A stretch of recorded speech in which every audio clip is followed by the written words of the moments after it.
కీర్తనలో సహకరించినందుకు ఇరువురు కూడా సహోదరులకు వందనాలండి. మరి వాక్య పరిచయం వెళ్ళబోయే ముందు వాక్యపట్నంగా సుందరయ్య గారు వచ్చి వాక్య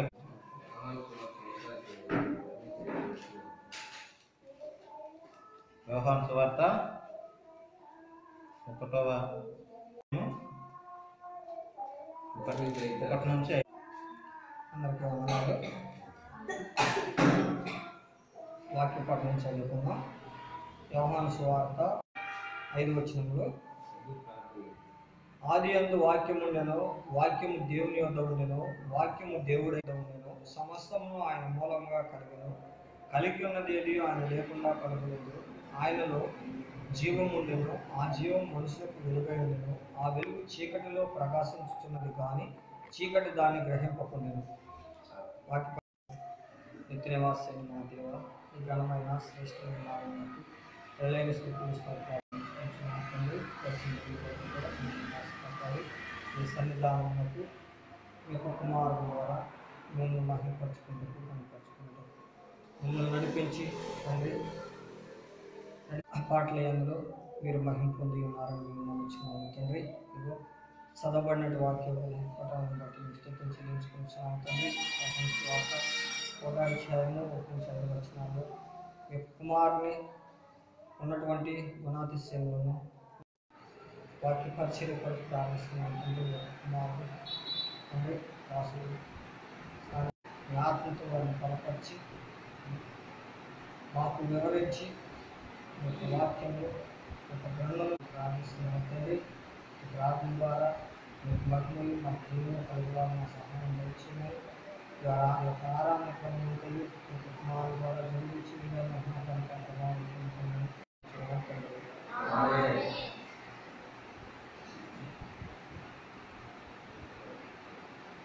వాక్య పరిచయం కొరకు వాక్యం చదివి ప్రార్థన చేసినటువంటి సహోదరులకు వందనాలండి. కొన్ని నిమిషంలో మన మధ్య వాక్య పరిచయం చేయవలసిందిగా కోరుతున్నాము.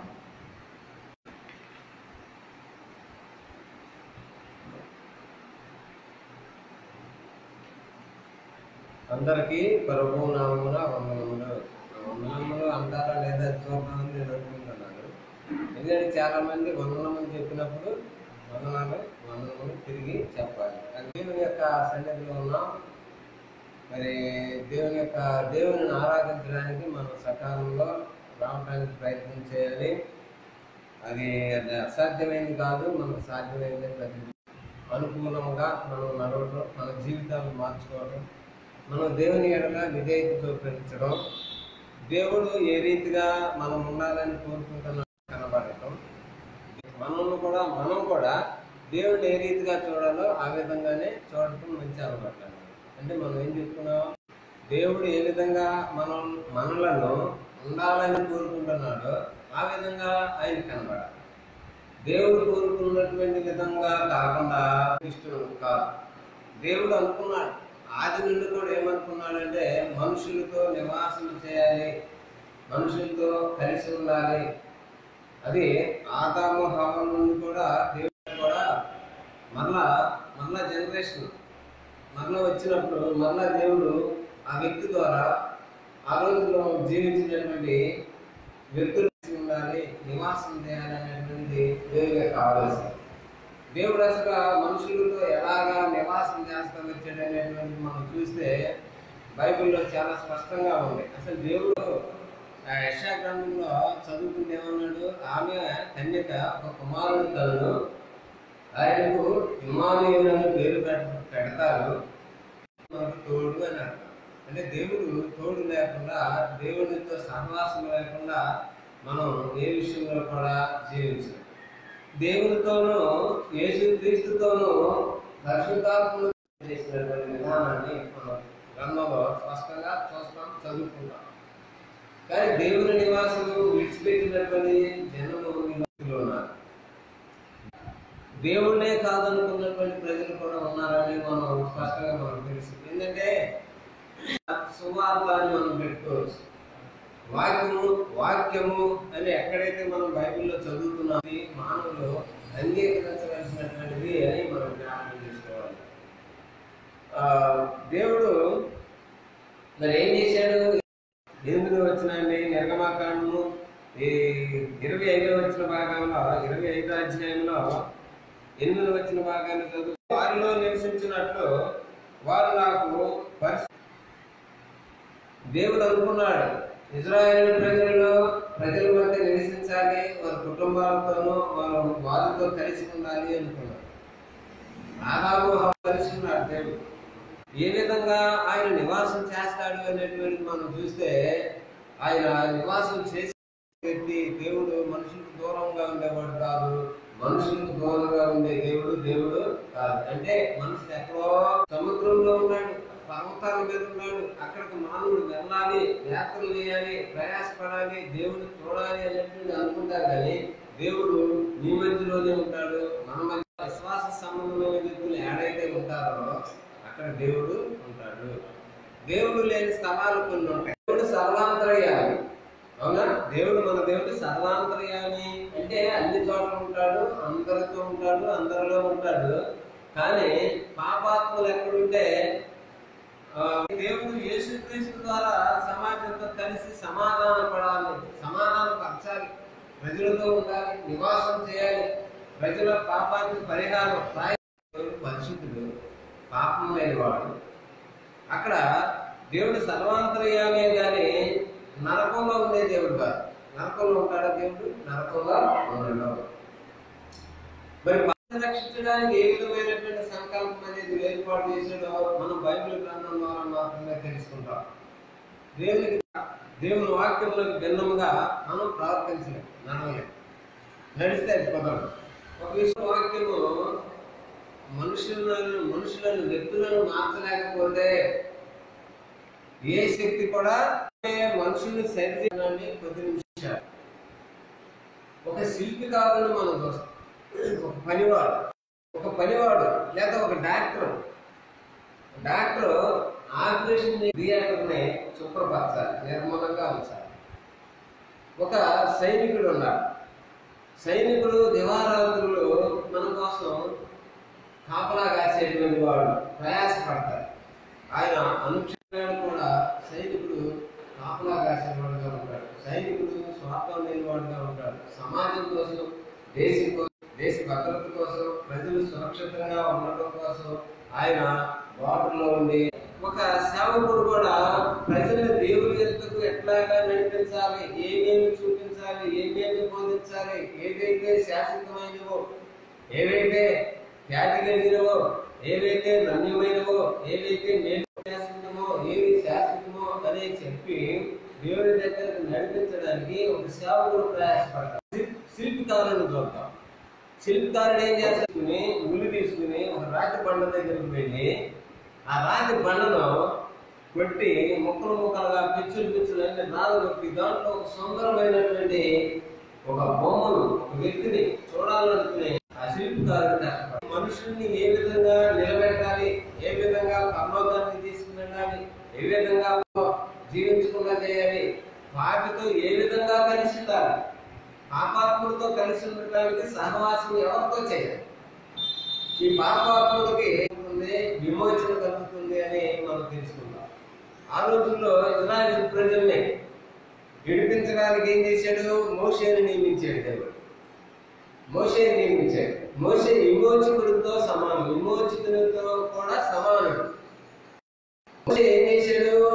విద్యను పోగొట్టుకున్నాడు. విద్యను అభ్యసించినా కూడా ఆ గౌరవాన్ని, ప్రేమను, ఆయనకు ఉన్నటువంటి లాభసాటిని అంతా కూడా ప్రజల కోసం, దేవుని కోసం, దేవుని ప్రజలతో కలిసి ఉండడం కోసం అదంతా కూడా విడిచిపెట్టాడు. మనం కూడా ఏమన్నాడంటే, జాతి కోసము పదవులను త్యాగం చేసే వ్యక్తి మనకు అవసరం, కానీ పదవి కోసము జాతిని విడిచిపెట్టే మనిషి మనం స్పష్టంగా చెప్పలేకపోయినా జాతి కోసం ఏం చేయాలి? నాయకుడు పదవులను పోగొట్టుకోవాలి. పదవి కోసం జాతి నాయకుడుగా పేరు పొంది నమ్మకముగా, నిజాయితీగా, దేవునికి సమీపస్తుడిగా, దగ్గరగా జీవించినట్లుగా మనం చూస్తాం. దేని ద్వారా? నడిపించాలి, ఒక వ్యక్తిని ఎలాగా నడిపించాలి అనేటువంటిది దేవుడు ఆలోచన చేశాడు. సంకల్పం అనేది ఈరోజు ఒక దేవుని యొక్క ఆ వాక్యము దేవుడైండెను అనే మాట చెప్పుకున్నాము. ప్రసంగం మన అంశం ఏంటంటే, కొంతమంది ఏం చేశారంటే వాక్యాన్ని తిరస్కరించారు. వాక్యమును తిరస్కరిస్తే ఎవరిని తిరస్కరించినట్లు? దేవుడు తిరస్కరించినట్లు. వాక్యమును కనుక అంగీకరిస్తే ఎవరిని అంగీకరించినట్లు? దేవుడిని అంగీకరించినట్లు. అందుకే దేవుడై ఉన్నాడు, దేవుడే వాక్యమై ఉన్నాడు. దేవుడు వాక్యమై ఉన్నాడు. దేవుని వాక్యాన్ని మనం తక్కువగా కానీ ఎక్కువ. ఇప్పుడు ఈ రోజుల్లో మనం ఆది నుండి కూడా కొంతమంది నామక క్రిస్టియన్స్, పండుగ క్రైస్తవులు, ఏది ఆ పండుగ రోజులోనే ఆ మహా గుడ్ ఫ్రైడే వచ్చినప్పుడు ఈ రోజు మాత్రం నేను బూతు మాట్లాడను, ఎవరిని నిందించను, ఇది మహాశుక్రవారం లేదా ఆదివారం సమాధిలో నుంచి లేచిన యేసు ప్రభు లేచాడు అనేటువంటిది నామక క్రిస్టియన్స్, నామక క్రైస్తవులు బైబిల్కు విలువలేని బైబిల్లో ఆ విధంగా ప్రదర్శన జరుగుతూ ఉంది. ఒకసారి అర్థం చేసుకున్నాం. దేవుడు ప్రభు అయినటువంటి యేసుక్రీస్తును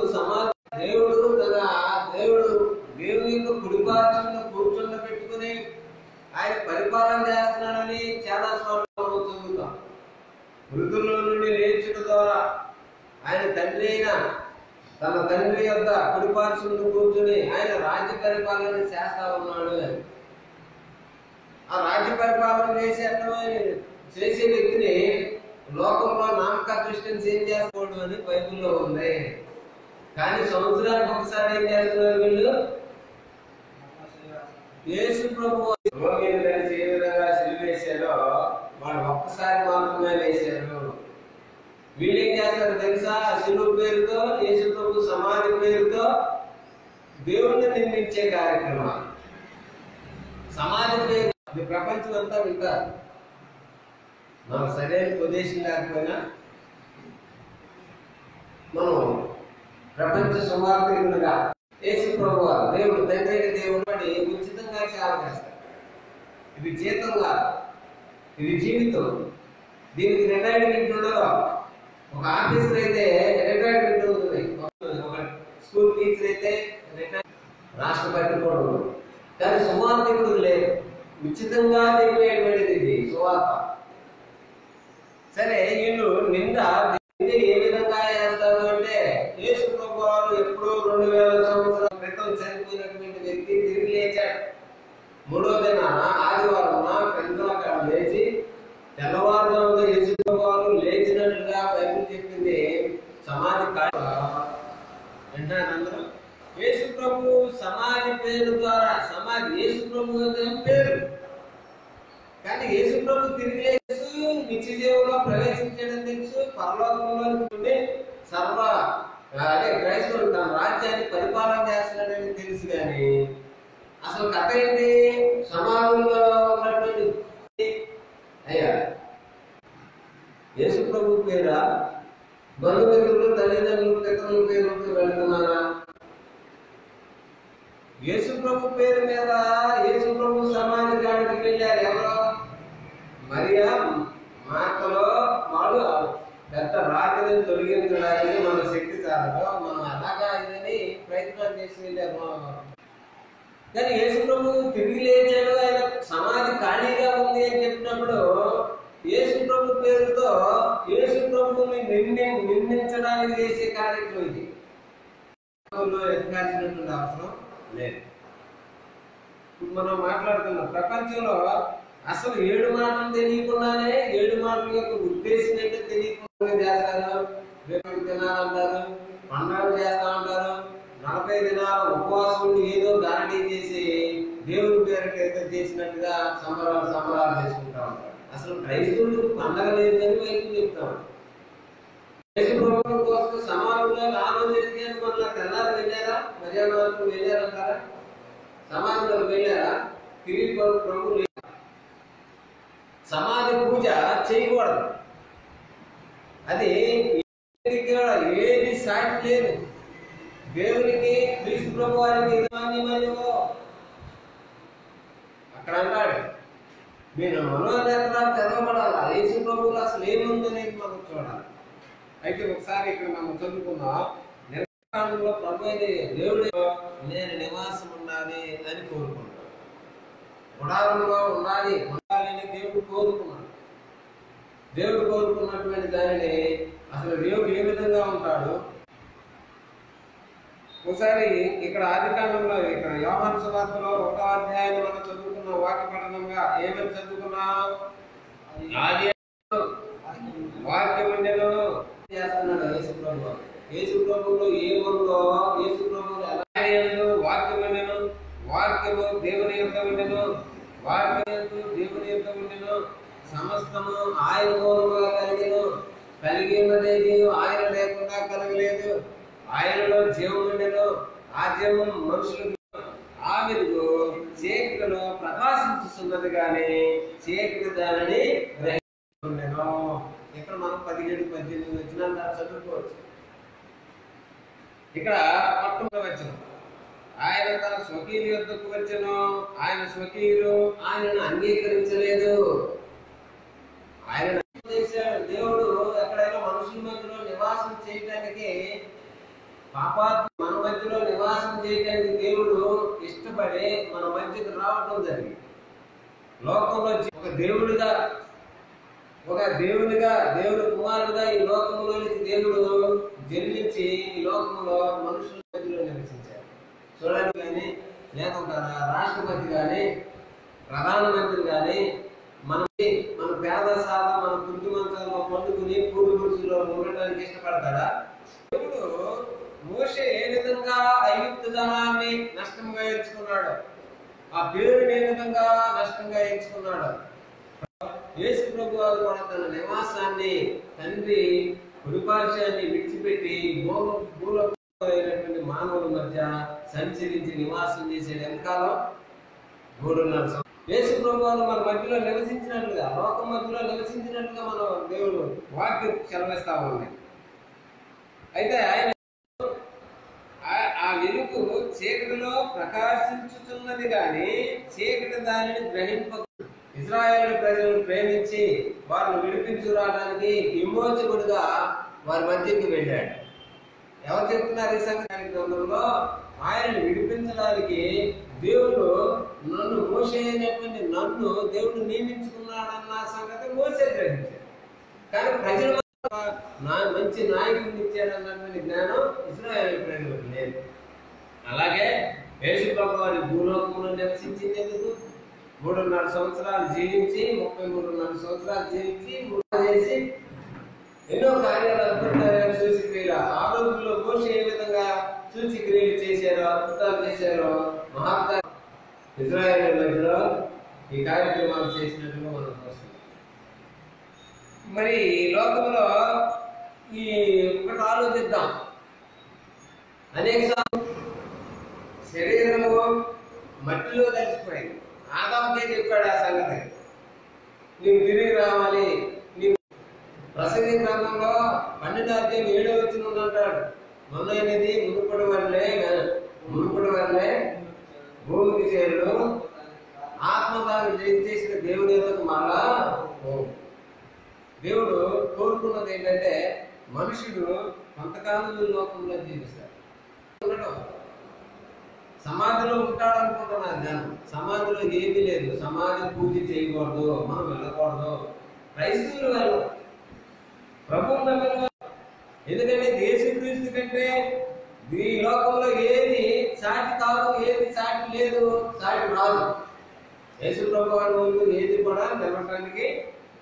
కొందరు ఏం చేస్తున్నారు? ఎఫెసీయులకు రాసిన పత్రికలో 4వ అధ్యాయం 18వ వచనం భాగాన్ని మనం చదువుకున్నాం. చూడండి, ఎఫెసీయులకు రాసినటువంటి పత్రిక, మీరు ఇక మీదట నడుచుకొనవలెనని ప్రభువునందు సాక్ష్యం ఇచ్చి వారైతే అంధకారమైన మనసు గలవారై తమ హృదయ కాఠిన్యము వలన తమలోనున్న వేరుపరచబడిన వారై తన మనసులకు కలిగిన మెత్తతను అనుసరించి నడుచుకుంటున్నారు.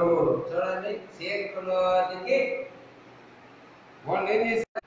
చీకటిలో ఉన్నారు, దాన్నే వాళ్ళు కోరుకుంటున్నారు. యేసు ప్రభువును కూడా ఎప్పుడైనా సరే వారైతే అంగీకరించడో దేవుడు వారిని అంగీకరించడో. వాక్యాన్ని ఎవరైతే అంగీకరిస్తారో వారు దేవుడు అంగీకరిస్తాడు. వాక్యానికి అంత బలం ఉంది, అంత జ్ఞానం ఉంది. దేవుని వాక్యానికి అంత విలువలు అనేవి కూడా ఉన్నాయని గమనించాలి. ఈ వాక్యం అనేది ఏంటంటే ఆయన శరీరధారిగా యోహాను సువార్తలో 1వ అధ్యాయంలో 14వ వచనం, ఆ వాక్యము శరీరధారై కృపాసత్య సంపూర్ణుడుగా మా మధ్య.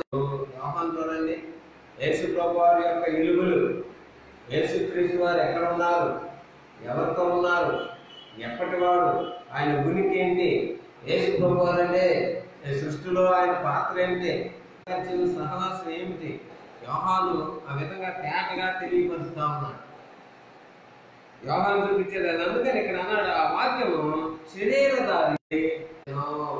చూడండి, దేవుడు మన మధ్యలో నివసించాడు. సత్యదేవుడు మానవుల మధ్యలో ఉండటానికి ఒక ప్రణాళికను ఏర్పాటు చేశాడు. మన మధ్యలో నివసించాడు.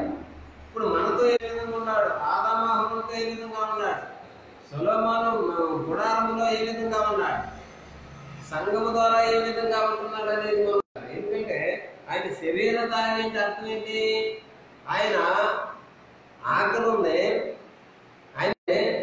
ఆయనకు నిద్ర ఉంది, కోపం వచ్చింది, కోపం కూడా ఉంది, లైంగిక వాంఛలు ఉన్నాయి, లైంగిక కోరికలు ఉన్నాయి, తర్వాత ఆయనకి ఇంకేముంటుందండి, బాధ ఉంది, వేదన ఉంది.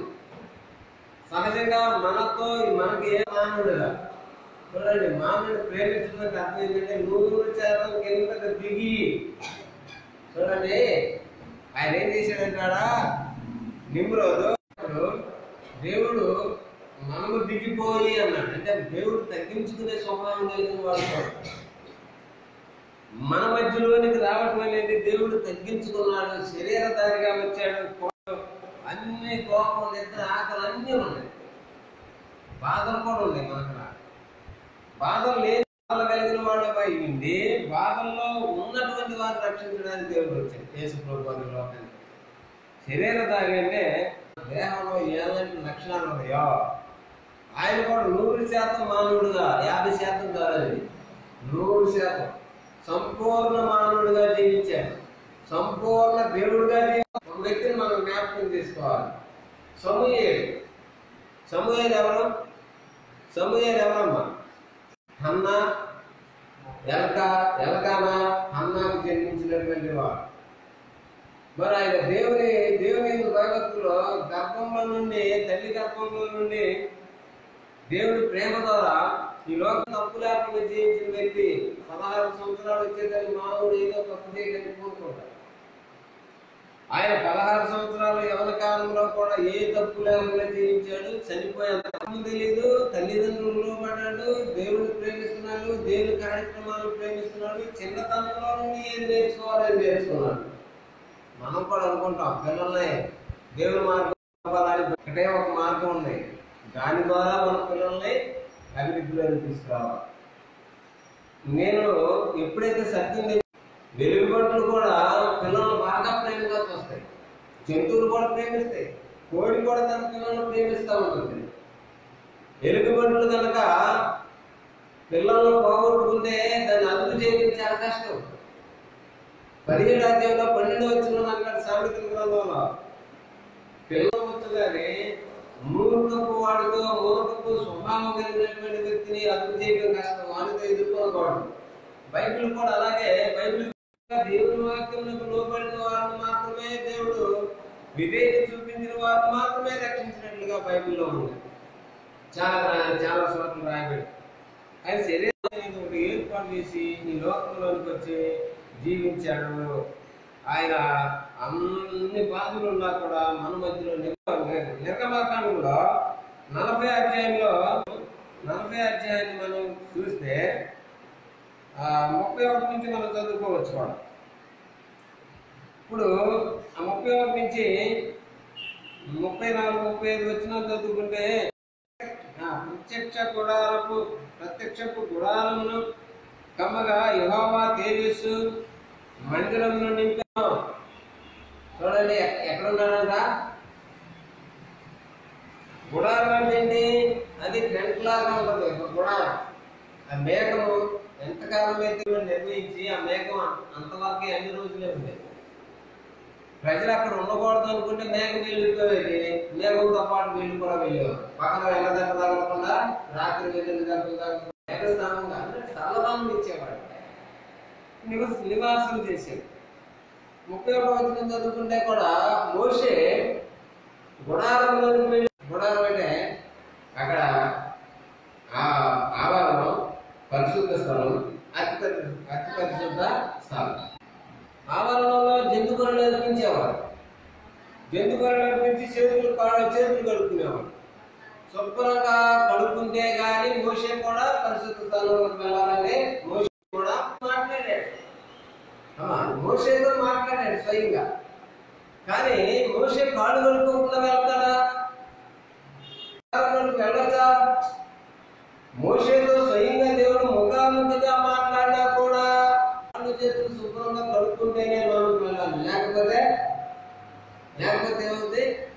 అక్కడ చనిపోతాడు దేవుడు, అక్కడ చంపేస్తాడు.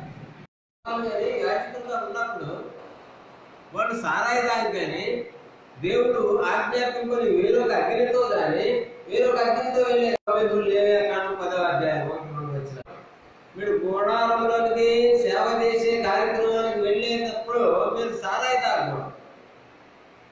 సస్తే సారాయి తాగితే అక్కడ మీరు దేవుని ఆజ్ఞను మీరుతారు. ఇక్కడ మోషేతో దేవుడు మాట్లాడినా కూడా, ముఖాముఖిగా మాట్లాడినా కూడా దేవుని నియమాన్ని తప్పక చూడాలి. దేవుని మోషే దేవుని దగ్గర మాట్లాడినా కూడా అంత జాగ్రత్త ఎందుకు తీసుకుంటున్నాడంటే దేవుని నియమాన్ని ఎప్పుడు కూడా గౌరవించాలి. ఈ రోజుల్లో ఒక సేవకుడు పాటు చేస్తాడు. అర్థమవుతుందా? ఎంత చెప్పినా వినడం. దేవుని వాక్యాన్ని ప్రత్యేకంగా గ్రేడింగ్ చేసుకుని చూస్తేనే నువ్వు రక్షణ పొందుతావు. దేవుని వాక్యంలో ఒక మాట మేఘము గుడారము అని తేడా. నిర్గమాకాండంలో 40 అధ్యాయంలో 34-35 మందిరము మీద నిలుచుడి చేత మోషే ప్రత్యక్ష గుడారములోనికి వెళ్ళకుండెను. అప్పుడు ఎక్కడుంది? దేవుడు ఏడున్నాడు? గుడారంలో మేఘము. దేవుని యొక్క మనసు ఆలోచన ఎక్కడుంది? మేఘమే. దేవుని యొక్క మందిరము, దేవుని యొక్క మనసు ఎక్కడుంది? మనసుతో ఉన్నప్పుడు ఆయన ఏదైనా తోటలో ఉన్నాడని మనం జ్ఞాపకం చేసుకోవాలి. వాళ్ళు ఎప్పుడైతే ఇస్సాకును తీసుకుని నేను నీకు చూపింపబో దేశంలో ఒక దాని మీద ఇస్సాకును బలి ఇవ్వమన్నప్పుడు ఇస్సాకు అబ్రహాము పర్వతం మీద ఉన్నారు ఉన్నట్లుగా మనం మోషే ప్రజలు జనమందరూ కూడా మూలుగులు విన్నాతో ఉన్నాడు. మేఘము గుడారంలో ఉంటున్నాడని మనం గమనిస్తాం. గుడారం మీద ఉన్నప్పుడు దేవుడు గుడారం మీద గుడారంతో ఉన్నాడు, వాళ్ళతో ఉన్నాడు అనేది మనం పాపం లేని వాడైనా కూడా, పాపం ఉండాలా పాపం లేకపోయినా దేవుని యొక్క నియమాన్ని చూసా తప్పక నెరవేర్చాలి. యోహాను సువార్త మొదలు ఒక మాటను జ్ఞాపకం చేసుకోవాలి. యోహాను మొదటి పత్రికలో ఎవరైనా చదవండి.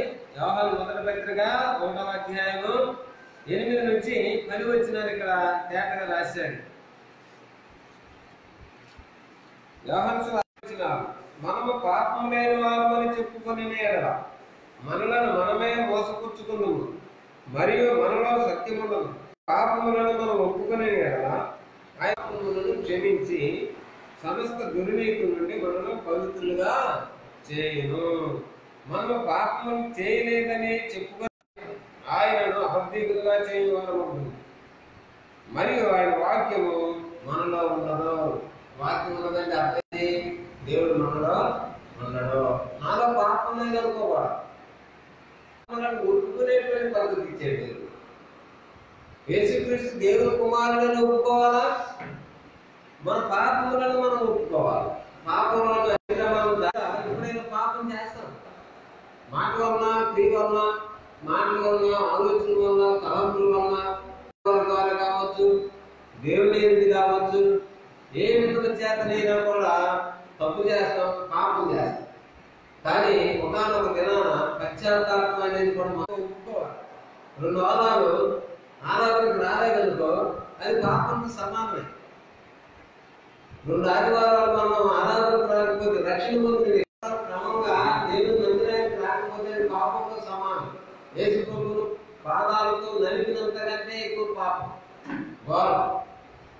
మరి దాని విషయంలో కూడా మనం క్షమాపణ అడగాలి. అలాగా అందుకని గుడారంలో ఉన్నా కూడా ఆయన అందరి వల్లే కాళ్ళు చేతులు కడుక్కుని వెళ్ళాలి. ఇప్పుడు దేవుని సేవకుడైన నియమానికి లోపడాలి. పెద్ద సంఘం అండి, బిల్డింగ్లు కట్టుకుని సేవలు చేసేవాళ్ళు దేవుని వాక్యానికి లోపడే పరిస్థితిలో లేదు. దేవుని వాక్యానికి లోపడే పరిస్థితి అయితే సమాధానం వెళ్ళడానికి లేదే, రాజ్యం వచ్చి కాదనేవాడు కాదే. దేవుని వాక్యానికి లోబడేటట్టయితే యేసుక్రీస్తు స్థానంలో బొమ్మలు పెట్టుకుని పూజ చేసే పరిస్థితి మంచిది కాదు. యేసుక్రీస్తు స్థానంలో మీరు ఎందుకు చేస్తా ఉన్నారు? పెద్ద పెద్ద భయంకరమైనటువంటి వ్యక్తులు ఉన్నారు, చదువుకున్న వారు ఉన్నారు, విద్యావంతులు, బాగా ఆస్తిపరులు. మోషే గుడారంలో వెళ్ళేటప్పుడు సామాన్యులైనటువంటి యాజకుల వలె అహరోను కానీ మోషే కానీ యాజకులు సాధారణమైన యాజకులాగానే కాళ్ళు కడుక్కోవాలి కదా. అంటే దీని అర్థం ఏంటి?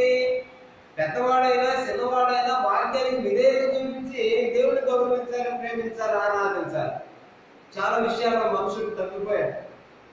ఎందుకు తప్పిపోయాడని జరిగేటువంటి దగ, కల్లోలం, మోసం. యేసు ప్రభు సమాధిలో లేడు, నువ్వెందుకు వెళ్తున్నావు? నేను ఒక ఊరు వెళ్ళాను.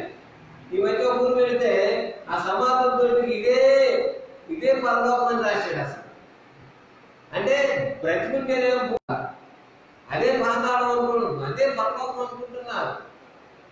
ఇది ఒక విషయాన్ని మనం గమనించాలి. యేసు ప్రభు దేవుడు ఏ విధమైనటువంటి సంకల్పం అనేది ఏర్పాటు చేశాడో మనం చూస్తే ఆయన మన మధ్యలో నివసిస్తాడు, మనతో ఉంటాడు. కానీ మనం పాపం లేని వారంగా ఆయన మత్తయి సువార్తలో అంటాడు యేసు ప్రభు 26వ అధ్యాయంలో 28, 29 వచ్చిన భాగాల్లో మనం చదువుకుంటే ఏమన్నాడని, ఇది నా రక్తము అనగా అనేకుల పాప క్షమాపణ. యేసు ప్రభు వారు మన పాపాలు తీసివేయడానికి ఒక పరిష్కారం ఏంటంటే అమూల్యమైనటువంటి ఆయన రక్తాన్ని మన కొరకు దారపోశాడు.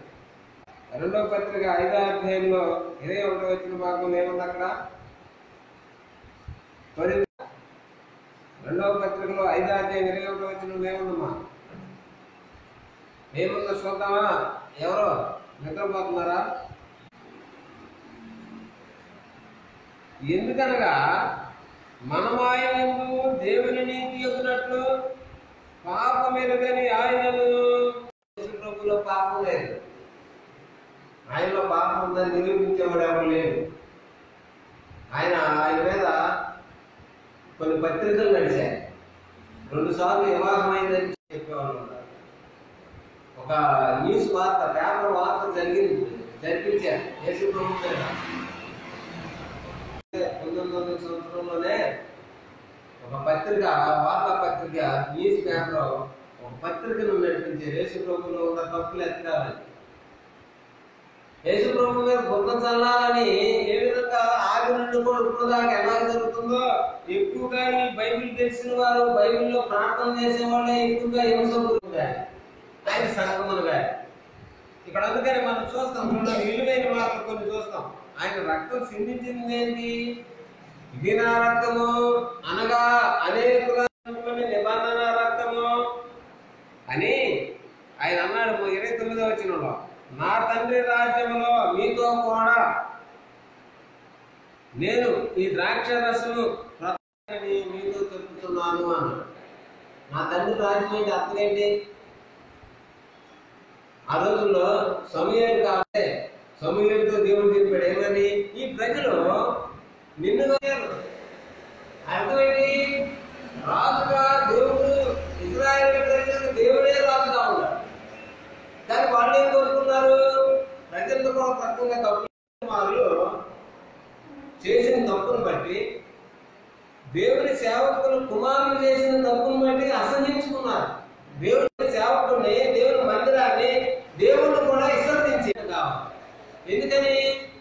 వాళ్ళు నీ వంటి కుమారులు కాదయా, నీ వంటి మనస్తత్వం కలిగిన వాళ్ళు కాదు. వాళ్ళు మందిరానికి వచ్చే వాళ్ళని పాడు చేస్తా ఉన్నారు. చూడండి, గ్రంథము 2వ అధ్యాయంలో 22 నుంచి కొన్ని వచనాలు చదువుతాం. చూడండి. ఏలి బహువృద్ధుల ఇశ్రాయేలులకు కుమారుల చేత ప్రత్యక్ష గుడారం యొక్క ద్వారము దగ్గరకు సేవ చేయుటకు వచ్చిన స్త్రీలతో చేయించుటను మాట చెవిని పడగా, ఈ జనుల ముందర మీరు చేసిన చెడ్డ కార్యములను నాకు వినబడిన తండ్రితో చెప్తా ఉన్నా, ఇలాంటి కార్యం నా కుమారులారా అంటే ఏని గద్దించాడు, మనుషులు చెప్తా ఉన్నాడు. సమూయేలు గురించి కదా మనం చెప్పుకోవాల్సింది. ఆయన నీ వంటి వారు, నీ వంటి ప్రవక్తలు కలవారు కాదు, దేవుని మందిరాన్ని విసర్జించారు. ఈ రోజుల్లో కూడా దేవుని మందిరం మీద, దేవుని బైబిల్ మీద, యేసుక్రీస్తు మీద చాలా మంది మంచి వాళ్ళు కూడా. ఆ రోజు ఒక్కటే మనం చూసాం, ఆయన మేఘం ద్వారా గుడారంలో ఉన్నాడు. అదే మొదటి అధ్యాయం చూద్దాం, చూడండి. అక్కడే చూద్దాం, చూడండి. మందిరం అంబేద్కర్ మొదటి రాజుల గ్రంథము, మొదటి గ్రంథము అధ్యాయము 10-11 వచనాల్లో కూడా ఇక్కడ 8వ అధ్యాయం 10-11 వచనాలు. కాబట్టి యెహోవా తేజోమహిమ యెహోవా మందిరంలో నిండుకొనగా మేఘమున్న హేతువు చేత యాజకులు సేవ చేయుటకు నిలవలేకపోయేది. 12వ వచనం. సొలొమోను దానిని చూసి గాఢాంధకారమందు నివాస చెమరించి ఉన్నాడు. 10-11 వచ్చినాం కదా. ఇక్కడ యాజకులు 10వ వచనం చదవాలి, క్షమించాలి. యాజకులు పరిశుద్ధ స్థలములో నుండి బయటికి వచ్చినమును నింపెను. ఇప్పుడు యెహోవా మందిరము నింపాడు. ఎందుకు కట్టాడు సొలొమోను దేవాలయం? అక్కడ యాజకులు ప్రజలు ఉండాలి, అక్కడ ఆరాధన జరగాలి, ధర్మశాస్త్ర సంబంధమైనటువంటి ఆరాధన కావాలి, దేవుడు కోరుకోవాలి. గమనించండి బాగా. దావీదు అనుకున్నాడు, సొలొమోను ద్వారా కట్టించాడు. దావీదు ఏమనుకున్నాడంటే, నేను రాజుగా ఉండి ఉన్నాను, దేవుడు గుణాలలో ఉండడం ఏంటి, దేవుడు కూడా ఒక మందిరం కట్టాలనుకున్నాడు. దేవుడికి దేవుడికి వచ్చింది కాదు అది ఆలోచన. కానీ సరే, ఆ మనసు ఎక్కడుంది అనుకోవాలి? మందిరం మీద, మందిరము ద్వారా దేవుడు ఆరాధించబడతా ఉన్నాడు. మందిరము దేవుడి మహిమతో నింపబడి, అంటే మందిరము కానీ దేవుడు కానీ మన మధ్యలో ఉంటే మన మధ్యలో ఏముంటుంది? వింటున్నారా? అంత అర్థమవుతుందా? మధ్యలో ఉన్నాడు అనుకోండి, మన మధ్యలో ఏముంటుంది అంటే దేవుడు ఉండేటువంటి స్థలం ఒకటి ఉంది, ప్రత్యేకించబడినటువంటి ప్రజల మధ్యలో ఆయన మహిమ కూడా ఉంటుంది. అందుకనే ఎఫెసీయులకు రాసిన పత్రికలో 3వ అధ్యాయం 20-21 వచనాలు అంటాడు, మనలో కార్యసాధనమైనటువంటి వాటితో అత్యధిక సంఘములో తరతరములు సదాకాలము మహిమ కలుగునుగా. అంటే ప్రజల మధ్య ప్రజలు ఎక్కడున్నారో కూడితే అది క్రీస్తు సంఘముగా. వేరొక పేరుతో కూడి చేస్తే చాలా మంది అంటారు, ఏమంటారంటే ఏ సంఘం అయితేనేమి, ఏ పేరు అయితేమి అయ్యా ఉంటాయి అన్నప్పుడు, ఇవి దీంట్లో లేనప్పుడు దాంట్లో ఎందుకున్నారు, ఈ పేరు పెట్టినప్పుడు ఆ పేరు ఎందుకు పెట్టారు? చాలా ప్రాముఖ్యమైనది కదా. ఏ పేరైనా ఒకటే అనుకోవచ్చు లేదా? ఏదైనా ఒకటే అనేవాళ్ళు మనలో ఉంటున్నాడు, మందిరంలో ఉంటున్నాడు. అంటే యెరూషలేములో దేవాలయంలో కూడా చేయరాని కార్యాలు ఎవరైనా చేసినా, అన్ని జనులు వెళ్ళి చూసినా అక్కడికక్కడే మరడి బస్ అయిపోతారు. మరి ఆ దేవాలయం అనేది ఎప్పుడు పోయింది మహిమ? యేసు ప్రభు వారు ఎప్పుడైతే శిలువ మీద ప్రాణం అర్పించాడో దేవాలయం రెండుగా తెరవని అర్థమైంది. దేవుడు బయటికి వెళ్ళిపోయాడు. దేవుని యొక్క నివాసం ఎట్లా పనిచేస్తుందో చూద్దాం. దేవుడు బయటికి వెళ్ళిపోతే అర్థమైంది దేవాలయంలో లేడన్నా. మరి ఎక్కడున్నాడు? ఒకసారి యూదులు యెరూషలేములో దేవాలయంలో ఆరాధిస్తారు. సమరయులు ఇక్కడ పర్వతం మీద అసలు ఆరాధించాల్సింది యెరూషలేములో అంటగా. యేసు ప్రభు అన్నారు, అమ్మా నాకు ఒక కాలం వస్తుంది, నా మాట నమ్ము. అప్పుడు యెరూషలేములో కానీ ఈ పర్వతం మీద కానీ ఆరాధించాలి. దేవుడు ఆత్మను గారిని ఆరాధించేవారు ఆత్మతోనూ శక్తులతో ఆరాధిస్తారు. అటువారు కావాలన్నాడు. చాలా మంది అంటారు మొన్నదాకా ఆయన ప్రసంగం చేసేటట్టు పాపం క్రీస్తు ప్రభు నన్ను ఆరాధించారు ఎప్పుడైనా కోరుకున్నాడా? బైబిల్లో యోహాను సువార్తలో మనం ఇవన్నీ తీసి చదివి అన్ని బైబిల్లో రిఫరెన్స్లన్నీ చూసి అలంకార దృష్టి అనేది ఉంటుంది. ఈ యొక్క మహిమ దేవాలయంలో ఉంది. ఎప్పుడు దాకా ఉంది? యేసు ప్రభు ఎప్పుడైతే ప్రాణం అర్పించాడో, తండ్రి నీ చేతికి నా ఆత్మను అప్పగిస్తున్నాను అని చెప్పాడో, తలవాల్చాడో, దేవాలయం 6 అద్భుతాలు జరిగినాయి. 6 అద్భుతాలు జరిగినాయి. దేవాలయం తెర రెండుగా చేరడం, దేవాలయం తెర రెండుగా చేరడం. వెళ్ళిపోయాడు ఆయన, బయటకు వెళ్ళిపోయాడు. మరి ఎక్కడ ఉన్నాడు అనేది మనం చూస్తే మొదటి కొరింథీయులకు రాసినటువంటి 2వ పత్రికలో 4వ అధ్యాయంలో 6 నుంచి చదువుతాం. ఖరీదుతో సమానం, వజ్రాలతో సమానం. ఎందుకంటే రిఫరెన్స్ విడిచిపెట్టి మనం సాధించేది ఏం లేదు. మరి దానికి ఒక్కొక్క రిఫరెన్స్ మనం కోడ్ చేసుకోవడం అంటే అర్థం ఏంటి? అసలు ఆ జ్ఞానం ఎక్కడ? 2వ పత్రికలో 4వ అధ్యాయంలో 4వ వచనం నుంచి మనం చదువుకుందాం. దేవుని స్వరూపమైన క్రీస్తు మహిమను కనపరచును, ఈ యుగ సంబంధమైన దేవత అవిశ్వాసులైన వారి మనోనేత్రములకు దృఢతను కలుగు చేసెను. ప్రకాశించను గాక అని పలికిన దేవుడే తన మహిమను గురించిన జ్ఞానమును యేసు క్రీస్తునందు వెల్లడిపరచుటకు మా హృదయములలో ప్రకాశించెను. కనుక మేము మమ్మను గూర్చి ప్రకటన ప్రభు అని మమ్ములను గూర్చి మేము యేసు నిమిత్తము మేము మీ పరిచారకులమని ప్రకటించాము. ఏమర్థమైంది ఇక్కడ? ఏమర్థమైంది? మనకు వాక్యం ఉన్న సారాంశం ఏం చెప్తుందంటే, దేవుని ఆత్మస్వరూప సువార్త ఏం చేస్తుంది? సువార్త ఉన్నటువంటి శక్తిని గుడారానికి, సువార్తకి గుడారం సాటి కాదు, సువార్తకి దేవాలయం సాటి కాదు. బాగా అర్థం చేసుకోండి. సువార్త ఎదుట ధర్మశాస్త్రం కానీ, దేవాలయం కానీ, గుడారం కానీ ఎక్కడ దానికి లేదు. సువార్త ఎదుట ఏది నిలవలేదు. సువార్త అందుకని ఇక్కడ అంటాడు, సువార్త ప్రకాశము వారికి ప్రకాశింపకున్న నిమిత్తము ఈ యుగ సంబంధమైన దేవత వారి మనోనేత్రాలకు అవిశ్వాసము కలుగు చేసిన. మనోనేత్రాలు ఏంటి? బాహ్య నేత్రాలు ఏంటి? ఇక్కడ 2 నేత్రాల గురించి ఉన్నాయి. మనకు తల్లి సంబంధమైన నేత్రాలు. మనోనేత్రాలు ఏంటి? అది దేవుని వాక్యం ద్వారా, దేవుని మర్మాన్ని తెలుసుకునే ద్వారా, దేవుని జ్ఞానాన్ని తెలుసుకునే ద్వారా చూసేటువంటి నేత్రాలు. పత్రిక 1:17 వచనంలో ఉన్నమాట. ఎఫెసీయులకు రాసే అక్కడ తేటగా చెప్తా ఉన్నాడు. ఏమని? మరియు మీ మనోనేత్రమును వెలిగింపబడినందున ఆయన నిమిత్తము ఆయన మిమ్మల్ని పిలిచిన పిలుపు ఎట్టిదో, ఆయన స్వాస్థ్యం యొక్క మహిమైశ్వర్యం ఎట్టిదో, ఆయన క్రీస్తునందు వినియోగపరిచిన బలాతిశయమును బట్టి విశ్వసించు మన యందు. వాక్యం మొత్తం కంప్లీట్ గా చదవాలంటే ఇంకా ఉంది. అక్కడ ఒకటే మనం ఆలోచించాలి. వాక్యం అనేది మనోనేత్రాలు తెరుస్తాం. సువార్త అనేది మనోనేత్రాలు తెలిసింది. గురిడితనం కావాలంటే ఇప్పుడు ఎక్కువగా ఏం జరుగుతుందంటేనా, దేవత వారి మనోనేత్రములకు గుడ్డితనము కలుగు చేశాను. గుడ్డివాడికి త్రోవ చూపిస్తే వాళ్ళిద్దరు ఎక్కడ పడతారని మన ప్రభువైన యేసుక్రీస్తు వారు అన్నారు? వాళ్ళిద్దరు గుంటలో పడతారు. మరొక గుడ్డివాడిని తీసుకెళ్ళలేడు.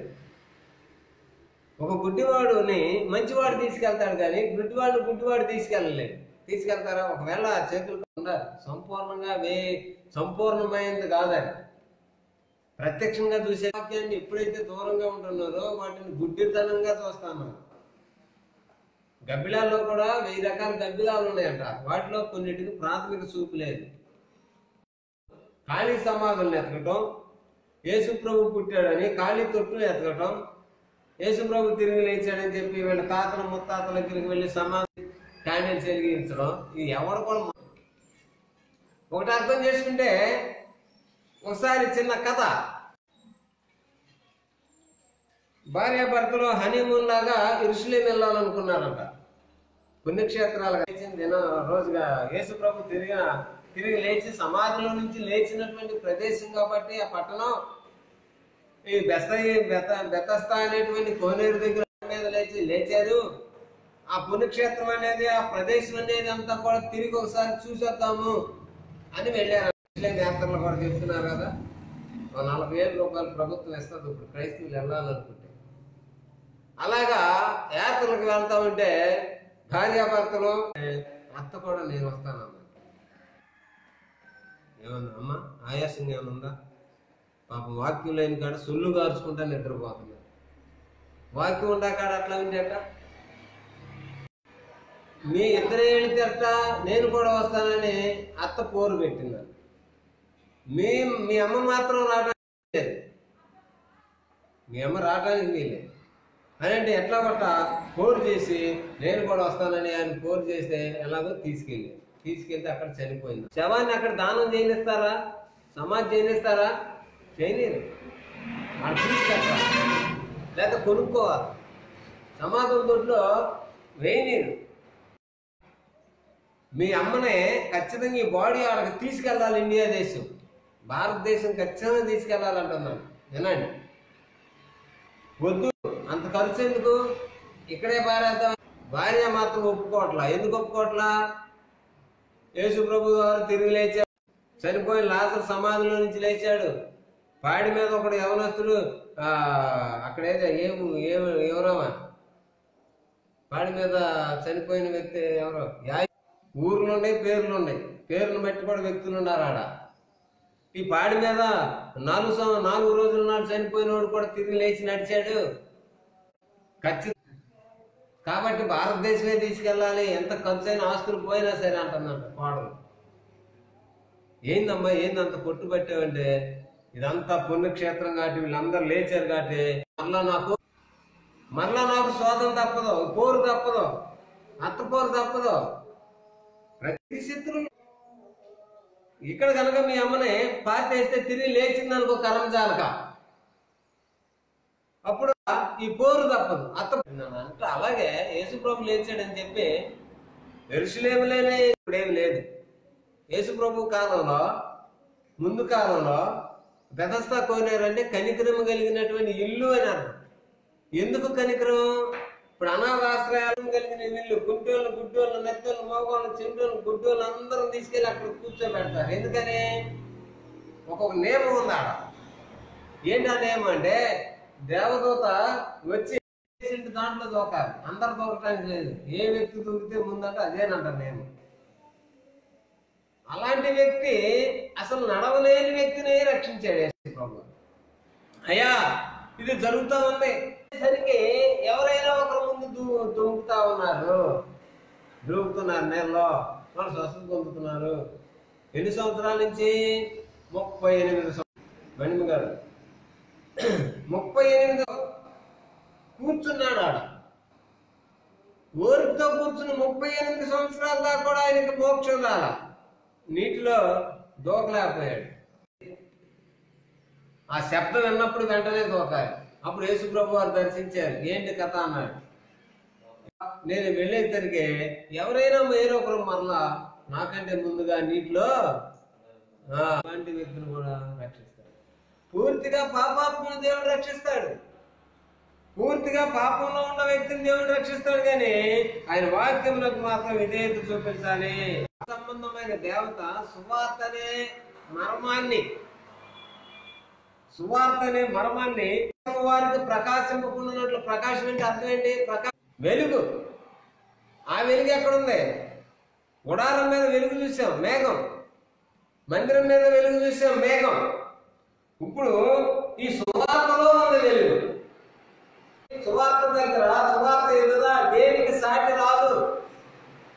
యేసుక్రీస్తు ద్వారా వచ్చింది కాబట్టి ఈ సువార్తలో మహిమ ఉంది, ప్రభావం ఉంది, కాంతి అనేది ఉంది, వెలుగు ఉన్నది. మేము ఏ వ్యక్తి కూడా ఏ గ్రంథం కానీ మతం కానీ వృత్తులు కానీ ఎవరు రక్షించరు.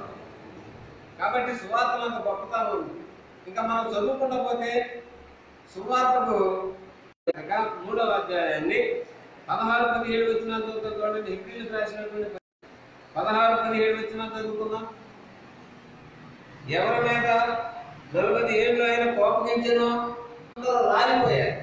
చాలా విచారకరం, బాగా ఆలోచించండి. కనాను దేశానికి, అంటే పాలు తేనెలు ప్రవహించే దేశానికి జనాంగాన్ని తీసుకొస్తే వాళ్ళందరూ కూడా దేవుని ఉగ్రతకి, దేవుని కోపానికి గురైపోయారు, చనిపోయారు. ఎవరి మీద కోపం రగిలిందో చెప్తూనే ఉన్నాడు. పౌలు గారు చెప్తా ఉన్నాడు, ఏమని? పాపము చేసిన వారి మీదనే కదా వారి శవములు అరణ్యంలో రాలిపోయాను. తన విశ్రాంతిలో ప్రవేశించరని ఎవరిని వచ్చే కదా. ఇక్కడ ఒక మాట 19 వచ్చిన బాగా గుర్తుపెట్టుకోవాలి, అండర్లైన్ చేసుకోవాలి. కాగా గ్రహించుతున్నాము. అమ్మా, వ్యక్తులు ఎవరంటే అవిశ్వాసులు. దేవుడు అవిశ్వాసులు రక్షించలేడు. అవిశ్వాసి రక్షణ పొందుతా ఉంది. విశ్వాసి దేవుని లేఖనాన్ని, వాక్యాన్ని, మంచి వాక్యాన్ని తీసుకుంటాడు. అవిశ్వాసి వాక్యంతో పని లేదు. అవిశ్వాసికి వాక్యం అవసరం లేదు. అవిశ్వాసికి బోధించాల్సిన అవసరం, అవిశ్వాసికి బోధ కూడా అవసరం లేదు. అవిశ్వాసికి రక్షణ లేదు. దేవునికి శాతకాని పని ఒకటే ఉంది. ముందు ఒకటి చెప్పారు, దేవుడు లేని స్థలం ఒకటే, నరకంలో ఉన్నాడు. పాపని ఏ విధంగా రక్షించాలో ఆయన ఏమో యేసుక్రీస్తు ద్వారా నియమించాడు. ఆయన చేయలేని పని ఒకటి ఉంది, అసాధ్యమైన పని ఒకటి ఉంది దేవుడికి. ఇది ఎవరు చెప్పలేకపోవచ్చు. దేవునికి సమస్తము లేదు, బైబిల్లో ఉందన్నమాట. కానీ దేవునికి అసాధ్యమైనది ఒక్కటే ఉంది. ఏంటని చెప్పండి? దేవునికి అసాధ్యమైన పని ఒక్కటే ఉంది. అవిశ్వాసాన్ని రక్షించలేడు. బోధకుడు గాని యాక్టర్ గాని దేవుని దగ్గర రక్షణ పొందలేడు. అవిశ్వాసం దేవుడు రక్షించడానికి వాక్యం చెబుతా ఉంది. విశ్వాసులు చాలా తక్కువగా ఉంటారు. వాళ్ళ సమాజంలోకి వెళ్ళరు. నాకు ఒక మాస్టర్ ఆఫ్ థియాలజీ చేసాడు. ఆయన పెద్ద విద్యావంతుడు. ఆయన ఎక్కడ ఉంటాడు? తమిళనాడులో ఉంటాడు, చెన్నైలో. ఆయన వయసు కూడా 65 సంవత్సరాలు ఉంటాయి. నాకు మంచి స్నేహితుడు. ఆయన హైకోర్టు అడ్వకేట్, లాయర్. ఆయన కనీసం 2 నెలలు చాలా సేపు మాట్లాడతాడు. ఆయన తన కుమారులు 3-2 ఉన్నారు. ఆయన పిలిచి, నా పిల్లలను పిలిచి నేనేం చెప్పానో తెలుసా పేటర్ గారు అన్నాడు. నా కొడుకుని దగ్గరికి పిలిచాను, నేను చనిపోయాను అనుకో, నా సమాధిని, నా శవాన్ని చూస్తానికి పెద్ద పెద్ద ప్రముఖులు బాగా. మరి ఎవరికి చెప్తా? దరిద్రులకి, పేదవాళ్ళకి నా గురించి చెప్పు, అన్నదానం చేయి, భోజనం చేయి, కానీ నాకంటే ధనవంతుని ఎవరో పిలవద్దు అన్నాడు. ఓకే, బాగుందయ్యా. మరి ఇంకేంటి అన్నాడు. ఇంకొక విషయం తెలుసా అన్నాడు. ఏంటి చెప్పండి సార్ అన్నా. ఏంటి చెప్పండి సార్ అంటారు. ఆయన అన్నాడు, నా సమాధి కట్టొద్దు అని చెప్పిన సభ్యుడు, సేవకుడు. కానీ హైకోర్టు లాయర్ గా పనిచేస్తా ఉన్నాడు చెన్నైలో. అర్థమవుతుందా? ఆయన ఏమని కోరుకున్నాడు? నేను నువ్వు నాకు సమాధి కట్టొద్దు, నీకు నాకు సమాధి కట్టాల్సిన అవసరం లేదు, లేనిపోయి ఖర్చు చేయొద్దు. సమాధులు కట్టుకుంటే కట్టుకొని, ఊరేగింపు చేసుకొని, నమ్మలేసుకొని చేసుకోవచ్చు, తప్పులేదు, చేసుకో, నీ ఇష్టం అది.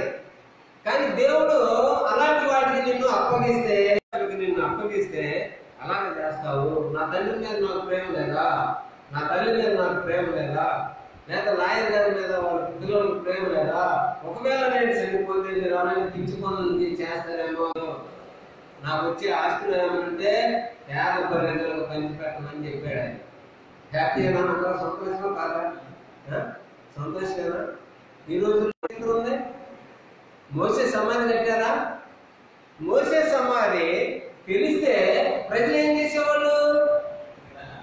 విగ్రహారాధన చేసి ఆ మోసే సమాధిని అంతగా మోసేకే శిష్యులు కానీ నీకు శిష్యులు కాదన్నారు. మేము ధర్మశాస్త్రాన్ని నమ్ముతాం కానీ నీ మాట ఏది నేను వినను అని చెప్పారు.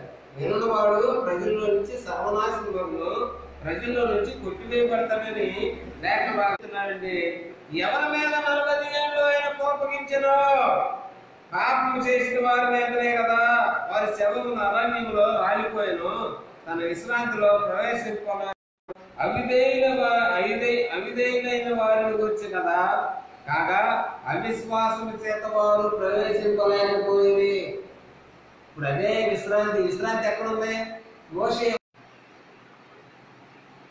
మోషే నియమించింది ఎవరు? దేవుడు. బాధ లేదు. మోషే నియమించింది దేవుడు. యెహోషువ నియమించింది కాదు. యెహోషువ కంటే మంచి శ్రేష్టమైన వాడు పట్టుకొస్తాడు. మోషే చనిపోయిన తర్వాత దేవుడు మోషేతో చనిపోయిన తర్వాత యెహోషువతో మాట్లాడి మోషే తోడు ఉన్నట్టుగా నిన్ను కూడా నేను తోడు. దేవుడు మోషేని ఏర్పాటు చేస్తున్నాడు. ఇక్కడ ఆ దాంట్లో ఉన్నటువంటి నీతి ఏంటంటే మోషే ద్వారా విశ్రాంతి రాలా, యెహోషువ ద్వారా విశ్రాంతి రాలా. అడవిలో ఏదో గుడారం దగ్గర యాజకత్వం జరిగితే ప్రజలకు విశ్రాంతి రాలేదు. మరి విశ్రాంతి ఎక్కడి నుంచి వచ్చింది? సువార్తలో ఉంది. సువార్త ద్వారా మనుషులకు విశ్రాంతి వస్తుంది కానీ ధర్మశాస్త్రం ద్వారా కానీ దేవాలయం ద్వారా కానీ ఏది కూడా రాదు. ఒకటాధ్యాయంలో 8-9 వచనాలు కలిసి ఉంటాయి, చూద్దాం. కాలము సంపూర్ణమైనప్పుడు జరగవలసిన ఏర్పాటు బట్టి ఆయన తన దయాళువును మనకు తెలియజేసి మనకు సంపూర్ణమైన జ్ఞాన వివేచన కలుగుటకు ఆ కృప మన ఎడల విస్తరింపజేసెను. ఇక్కడ కొన్ని మర్మాలు అసలు ఈ సృష్టిలో మానవుడు తెలుసుకోవాలి. కొన్ని విషయాలు ఉంటాయి ఈ ప్రపంచంలో ఉంటాయి. బాగా గుర్తుపెట్టుకుని మాట. ప్రపంచంలో అతి విలువైన వాటిని పొందుకోవడం, సాధించడం చాలా కష్టం. గవర్నర్ పోస్ట్ ఉంది, నువ్వు సాధించాలంటే చాలా కష్టం. ఎంబీబీఎస్ డాక్టర్స్ అవ్వాలంటే చాలా కష్టం. ప్రాణాన్ని పోసి ప్రాణాన్ని రక్షించే వ్యక్తి. అతి విలువైన వాటిని సాధించడం ఎంత కష్టమో మర్మమైనవి కూడా సాధించడం అంతే కష్టం. ఈ మర్మం తెలుసుకోకపోతే, అది సాధించలేకపోతే, దాని తెలుసుకోలేకపోతే జీవితం అర్థం. నేను చెప్తుంది ఏంటంటే సృష్టిలో సుందరమైనవి కానీ, అందమైనవి కానీ, విలువైనవి కానీ రహస్యాలు మనుషుల ముందు ఎక్కడ పడితే అక్కడ పన్నులు దొరుకుతాయి. జ్ఞానయుక్తమైన వాటిని ఏదైతే ప్రయోజనకరమైనవో మన జీవితాలకి అవి కనుక తెలిస్తే ఆ జీవితం భయంకరమైన దుర్బలము, భయంకరమైనటువంటి ప్రమాదం. అతి విలువైనవి రహస్యంగా ఉంటాయి, మర్మంగా ఉంటాయి. అవి సుందరమైనవి కావచ్చు, విలువైనవి కావచ్చు, త్యాగంతో కూడినవి కావచ్చు, ఏదైనా కావచ్చు. అందుకని ఆ మర్మం ఎక్కడ పెట్టే మర్మము గనక గ్రహించలేకపోతే ఈ లోకంలో సృష్టిలో మనం సాధించుకోవడం లేదు. జీవుల ప్రకృతి, జీవరాశులైన ప్రకృతి. నువ్వు జీవరాశులాగా బ్రతకాలని అడవి మృగాల ప్రకృతి. నీకు అలాంటి బ్రతుకు దేవుడు కావాలని కోరుకోవాలి. నువ్వు సుందరంగా బ్రతకాలి, సత్యమైన వాటిని అనుసరించాలి, విలువైనను సాధించాలి. అది ఒకే సువార్త ద్వారా సాధ్యమవుతుంది.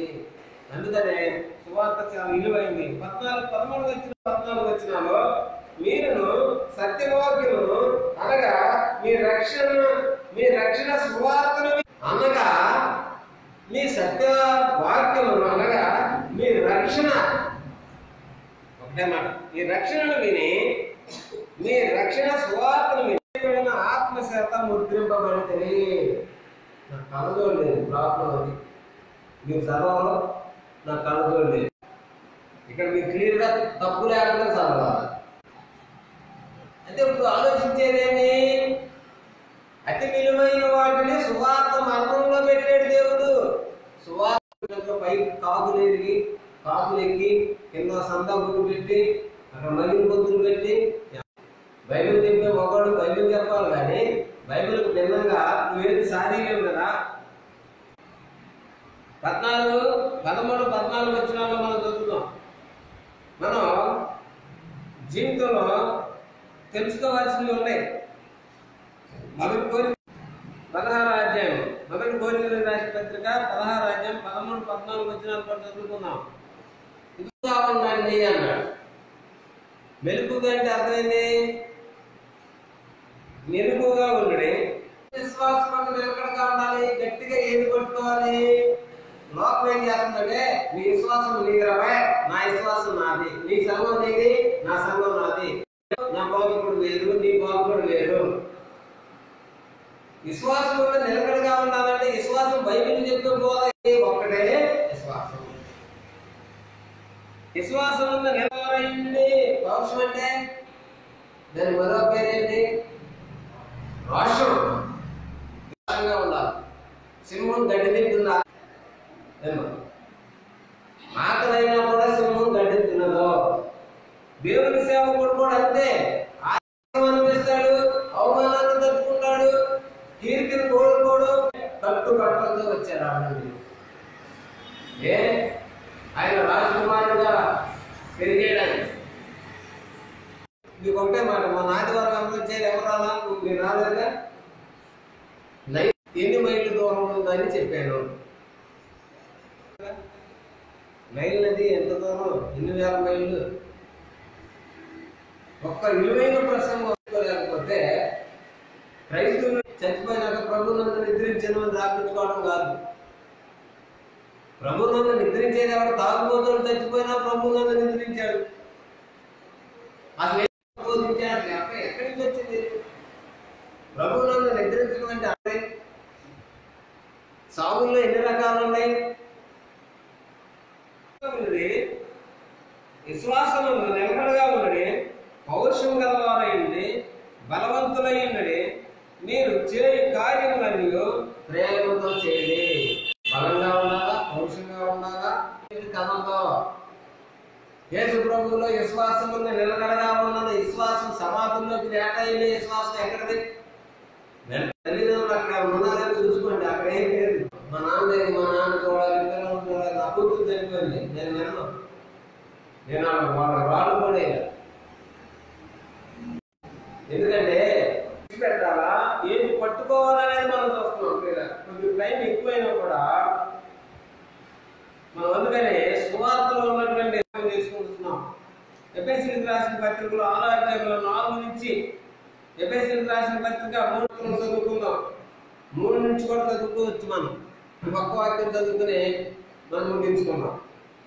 ఎట్లనగా క్రీస్తు మర్మము దేవదర్శనము వలన మాకు తెలియపరచబడినను. ఏం చేయాలి? చదువురా. తెలియపరచబడినందులను క్షేమముగా సంక్షేమముగా రాసితిని. మీరు దానిని బట్టి క్రీస్తు మర్మమును గురించి నాకు కలిగిన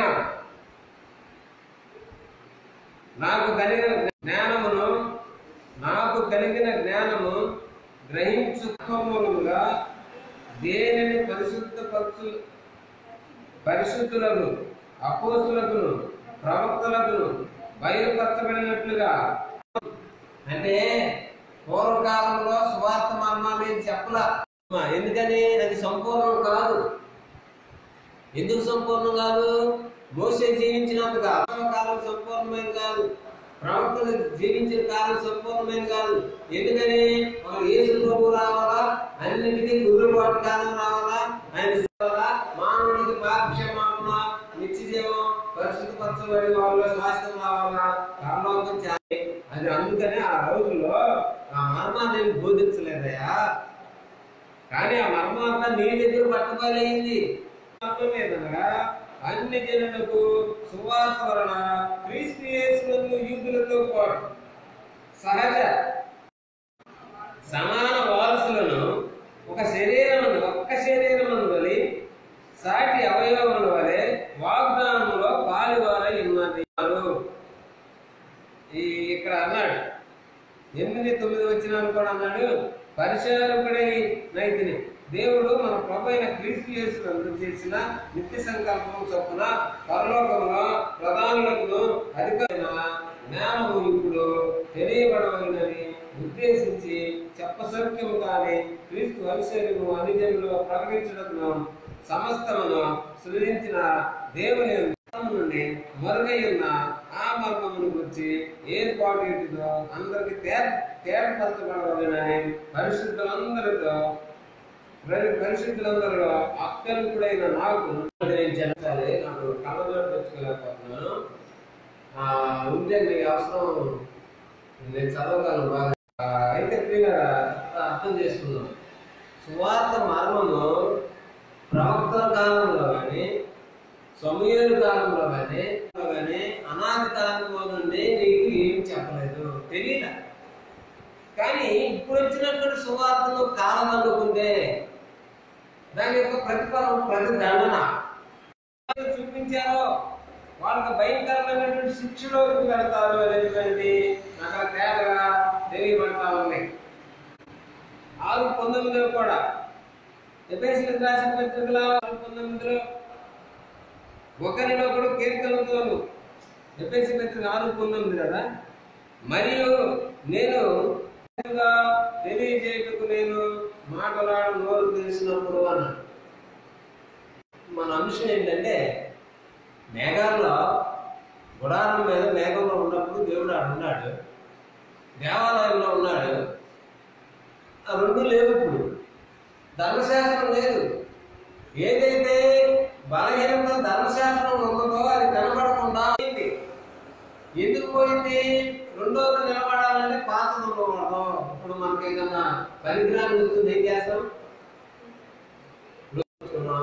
చాలా కాలం చక్కగా ప్రేమతో చూస్తూ వాడుకున్నాం. మట్టి అయితే కడుక్కున్నాం, రంధ్రాలు అయితే కుట్టించాము, అతుకులు అయితే కుట్టించాము. ఇంకా ఆ పాత గిన్నె ఇంట్లోనే పెట్టుకుంటారు చెప్పుల్ని. పాత చెప్పులు ఎవరైనా ఇంట్లో దాచుకుంటారు.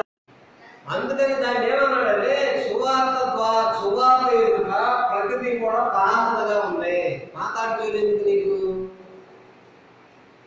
మాట్లాడుకోలేదు. మనం సువార్త అంతా చిన్నగా చూసేది కాదు, అన్నిటికంటే విలువైంది సువార్త మర్మాలు ఎవరు కూడా చెప్పరు. ఉందా లేదా? అమ్మగారు అయ్యగారు ఉన్నాడా? ఇంకేంటి సెక్రటరీ ఉన్నారా లేదా? ఎవడిచ్చాడు సెక్రటరీ పదం నీకు? బైబిల్ ఎవరికి ఇవ్వరా? బైబిల్లో ఇచ్చిన పదం ఒక్కటే. బైబిల్ గౌరవం మాత్రమే. ఆ పేరుతో మహిమపరుస్తా ఉన్నాడు దేవుడు. అంతేగాని నీకు సెక్రటరీ పదవి ఇచ్చేవాడు, నీకు డెలిగేట్ పదవి ఇచ్చే ఇంకేం చెప్తున్నా నీ పదవులు ఎవరో బైబిల్లో లేవు. కానీ దీని ద్వారా నీకు గౌరవం రాదు. ఎవడో నిన్ను మైక్లో జాగేస్తే నీకు గౌరవం రాదు. నువ్వేదో సంవత్సరానికో 2-3 సంవత్సరానికో నీకు తీరినప్పుడు ఒక మాట తెలిసి తెలియకుండా 7 మాటల్లో ఒక మాట చెప్తే నీకు రాదు. నీ ముఖాలు తీరిపోయినట్లుంది. ఒక మాట ఏంటంటే నిన్ను మైక్లో పిలిస్తే నీ శరీరం ఉప్పొంగిపోతుంది. నీకేదో నీ మెడలో ఏదో పదం తగిలిస్తే నీ శరీరం ఉప్పొంగిస్తే, మైక్లో పిలిస్తే నీ దేహం ఉప్పొంగిపోతుంది. నువ్వేదో కిటికీ ఇచ్చో లేకపోతే ఏదో బీడో ఇచ్చో ఏదో కుర్చీలు వేస్తే నీ పేరు మైక్లో తగిలితే నువ్వు ఉప్పొంగిపోతావు. మంచిది కాదు, నీ ఆత్మకు మంచిది కాదు, నీ ఇంటికి మంచిది కాదు, నీ ఒంటికి మంచిది కాదు. ఈ గ్లోబల్ సిటీలో ప్రతి ఒక్కరు క్రీస్తు సంఘ సేవకుడే కష్టపడి వాక్యం చెప్పి లోతైన అర్థాలు నువ్వు అలసిపోయేలాగా ఏదో రోడ్డు పనులు వెళ్ళేవాళ్ళు. ఎందుకంటే నీకు సాధ్యం కాదు, నువ్వు చేయలేవు, నీకు అసాధ్యం. క్రీస్తు సంఘంతో పోరాడటం అసాధ్యం, దేవుడితో పోరాడటం. దేవుని సంఘం ఎదుట ఎవరు పోరాడ నిలిచి బతికి బట్ట కట్టిన వాడు ఎవరు లేడు. నువ్వు నమ్ముతావా సస్తావా అది ముఖ్యం కాదు. బైబిల్ బోధిస్తావా, బైబిల్కి భిన్నంగా బోధిస్తావా? అందుకని ఒక మాట అడుగుతా, మీకు ఒక్కొక్క చెప్పా, మీరు ఎవరు చెప్పలా, మనం చెప్పానా లేదా? దాన్ని మైళ్ళు లెక్కల కిలోమీటర్ లెక్కలో చెప్పాలంటే 70 కిలోమీటర్లు. బైబిల్లో ఆ అనే పదం ఎన్నిసార్లు చెప్పమంటాడు? నీకు ఒక పెన్ను ఇస్తానంటాడు, పెన్ను ఇస్తానంటాడు. యేసు అనే పేరు ఎన్నిసార్లు చెప్తే నీకు ఒక గొర్రె ప్యాకెట్. సువార్తలో ఉన్న మర్మాలు తెలుసుకో, సువార్తలో ఉన్న శక్తిని తెలుసుకో. ఆ సువార్త వల్ల మనం జీవిస్తాం. తేజస్సులో మహిమ ఉండదో, మనతో ఉండే దేవుడు మన హృదయాల్లో ఉంటాడు. కొన్ని 4 నుంచి 6 దాకా చదివితే ఆయన పర్వతాల మీద ఉన్నాడు, గుడారాల్లో ఉన్నాడు, దేవాలయంలో ఉన్నాడు. ఇప్పుడైతే నీ హృదయంలో ఉన్నాడు, మనందరం కొడితే సంఘంలో ఉన్నాడు. ఇంతవరకు మీరు వాక్యం విన్నందుకు అందరికీ తెలియజేస్తూ సెలవు తీసుకున్నాడు. వందనములు.